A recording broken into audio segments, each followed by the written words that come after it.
Welcome to my forever world, a world that, as the title suggests, will never go away. This world is already 450 days old, and I have already poured so much heart into the builds and immersion of it. It's a place that I will continue to add on to. I want to create function in every corner of this world, creating immersion and world building, making it feel alive. I hope to turn this into a series in the future where I can share my journey and creative process and maybe inspire a few people along the way.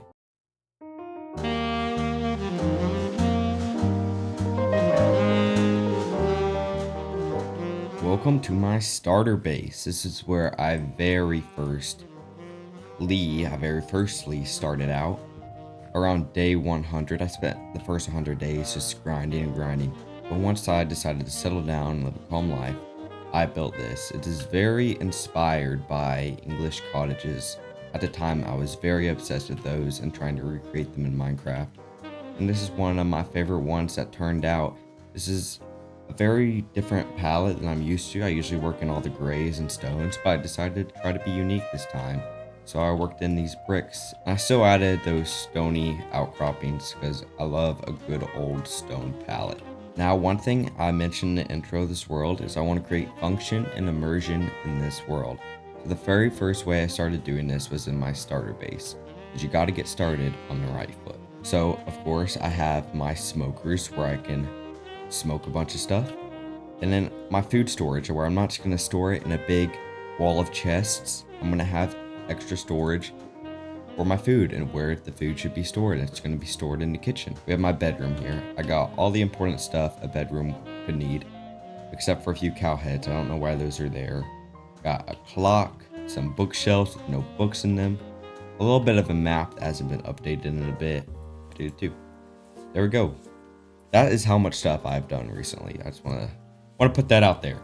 And here we've got all my disk storage, store my important goodies up here in my bedroom because there's no better place to store them. And you get a little view out here, which is beautiful. You can see my little fish shack I built, which I will show later. A little bit more function. You can actually see outdoors where I built a little smelter area. And here, I took away the hoppers because I was kind of broke on iron for a bit. And I took those hoppers, moved them somewhere else. But there was function here, I promise. This is where I smelt all my ores, all my copper, because I use copper a lot for building. And here I smelt other stuff. We got a couple extra smokers out here if I want to smoke some more food than I can in the kitchen, like a little outdoor grill area. Down here, I did mention no walls of chests, but I do got walls of chests because at some point you are going to run out of storage and it does get annoying to store everything. So we got all my important goodies. I like to stock up on stuff, see what I'm low on, and when I'm not feeling like building anything, I'll just go out and get a bunch of resources. It's very useful. Got a bit of a shulker monster piling up, but I'll go ahead and clean that up later. So this is my starter base, which I am very proud of. This tree is the one thing I am not proud of. I built this a while ago, and now I think I could build much better trees. Like this one, I've gone a bit better. Over here is literally, there's no function. I just got bored and rebuilt this one day, but there's nothing inside of it, and I'm not really happy with the design. I might go ahead and break that down. But through here, this is the second building I built. I built a little barn. You come into here, got wheat, got potatoes. We did have cows, but I zoned out and accidentally killed them all. I don't know if you've ever done that before, but it kind of sucks. So with my inspiration pictures, I was looking at barns, and they're made from like this thin wood, almost cheaply made, and I really tried to replicate in that Minecraft, especially in the roof by using like lines of coarse dirt and granite. I'm super proud of how that came out. We have a horse. I had two almost full speed horses, but I have a really bad problem with losing my horses. So now we just got this guy to substitute, and he's a 7.77 speed, which is absolutely horrible. I'll get a better horse eventually. Here we got my bee farm, which is doing way too well because it's always running. I'm always here, and it's doing really well. And I'm really proud of this because we created function, made it look pretty, and I did redstone, which I really want to do a lot more redstone in this world. I'm getting better at it, I think, even if I don't know how it works. Back here we got bamboo and cocoa beans. We got some nature storage, so if I ever need like nature-y stuff, I come out here. We got this tree, and that tree I built very recently. I made use of the glowberries. Just made a little pretty area. Maybe you could have a bench here, read, have a cup of coffee. You might be asking why there's a path going over here to nothing.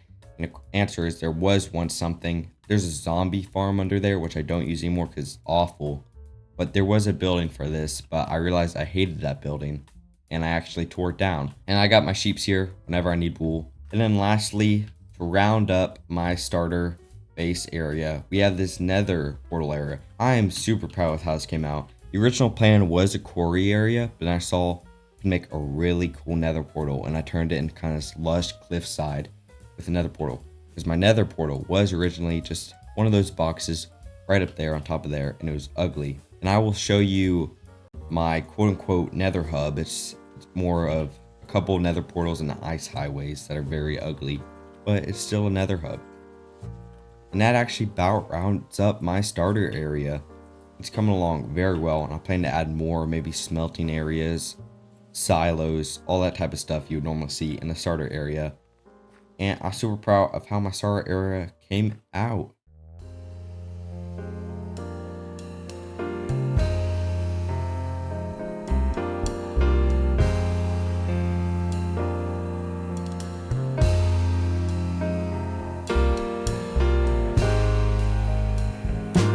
Let me get off this slow horse. Now this is what I call my moss hut. I'm very proud of this build. You can see we got a little thatched roofing. It's very deliberate about having them face horizontally and not vertically. So like the roofing going that way creates a very nice like straw effect. I try to get very creative with the palette here. So we have the mushroom blocks a lot. When you throw in a little bit of pink and from a distance, it just adds this nice extra, I don't know what we call it, hue, tone to it. I think that comes out really nice. I have a sign here saying the date it was established, and that's something I've started doing with my builds. It adds story to this world. Like I said, when I'm creating immersion, a really good way to create immersion and world building to your world is having a story. This is nothing much, just a slight little interior. Built it on the whim. I needed something to go over my moss farm. When you think of essential farms, for me, the most essential farm is probably a moss farm. Some people are gonna say iron, but for me as a builder, moss is so essential. In this farm, it pumps out moss. I can even change it to have pale moss. So we have a lot of pale moss in there too. Now I can use moss for so much building, so much terraforming. It's gonna up my building game up a ton. It is time to sleep. This is my fish shack, a build I am very proud of with the texturing and shading and detailing. You may have seen it outside my window from my starter base. And like I said, every building is going to have a function. You're going to be wondering, what's this function? Well, it's my kelp farm. That is incredibly slow. I built this kelp farm like 19 days ago, 20 days ago now. I built this kelp farm 20 days ago. And we have 2.5 stacks of kelp. And that's what I'm talking about with a fast farm. We added some cliffs here, some nice shading and a shore. I'm definitely going to come here, decorate this more later. I'm going to have so many more buildings along this harbor. And speaking of not just the harbor, I've got all of these paths planned out for a massive village. We're going to have villagers, a building for each villager type. So say we have a library in the town center. It's going to be this massive mystical library. And on the inside, I have all the librarians I need, buy all the books, everything I need from librarians. So I am very happy to start work on this village. It's going to be epic, and this fish shack is just the first of many buildings in this village. Speaking of village, you may see this village over here, and this village has got some story behind it. Welcome to my starter base. This is where I came on day 0 after leaving spawn. I immediately exploited the villagers, got these guys breeding. These guys have been pumping out babies for me non-stop for 450 days. Thank you for all the babies you make, guys. You are truly amazing. I used the babies they made to make an iron farm, which was essential for me in my first few days of playing. But we got a bunch of potato farms, carrot farms, we had a sugarcane farm, pumpkin farm, all of that to trade with a bunch of guys down here. This is actually where my mending villager is. We got mending for 22 emeralds. You cannot. Yeah, so that's where I got all my essential goodies. Very first few days. And then I eventually left here, settled down in my actual starter base, where I've been forever since. It's actually the perfect time to show you my nether hub because we do not have much time left in the tour.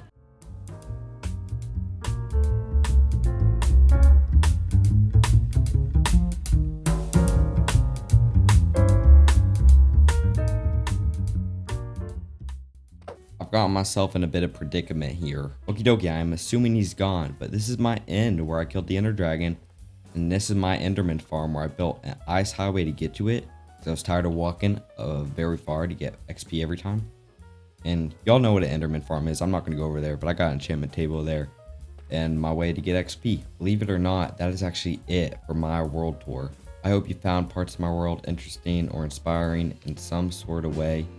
I'm pretty happy with what I've gotten done in 450 days. It is a fairly decent amount, and I'm really thinking this world is going to be something great.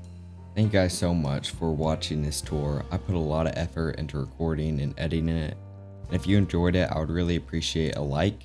And if you want to see more content from me, I am planning on creating this into a series. I'm thinking for the first episode, I will create a super smelter. So if you want to keep watching these videos, make sure to subscribe. Stay tuned. Thank you again, and I'll see you next time.